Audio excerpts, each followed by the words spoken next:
A gente começa essa edição do JP Internacional falando sobre a morte de Yahya Sinwar, o líder máximo do Hamas na faixa de Gaza, após meses de busca na região. Ele foi responsável pelo planejamento e coordenação do ataque do grupo no território israelense, em 7 de outubro do ano passado, e era considerado o inimigo número 1.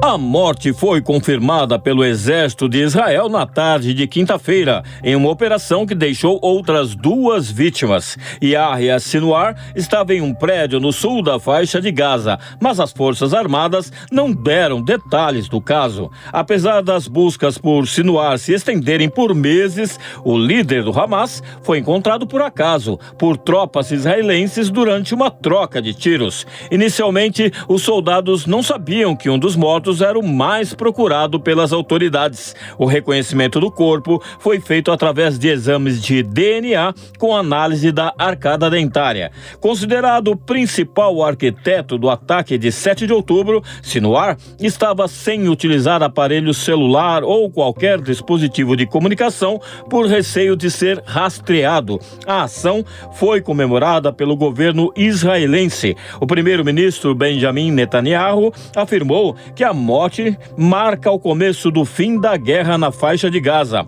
mas prometeu que as tropas devem seguir lutando. Em entrevista à Jovem Pan News, o mestre em relações internacionais Surian Fancelli não acredita que o conflito esteja próximo da conclusão. Gaza, as principais lideranças do Hamas podem estar mortas, né?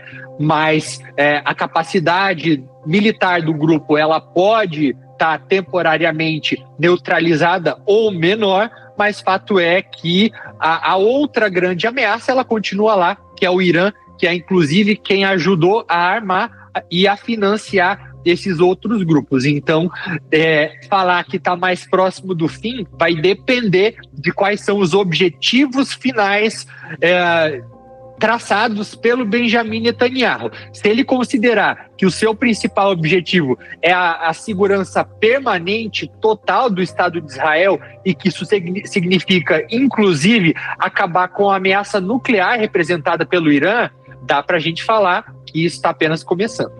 O presidente dos Estados Unidos, Joe Biden, ligou para Netanyahu parabenizando o premier pela operação e disse ver uma oportunidade para promover a libertação dos reféns e acabar com a guerra. A mensagem foi compartilhada por outros líderes do Ocidente.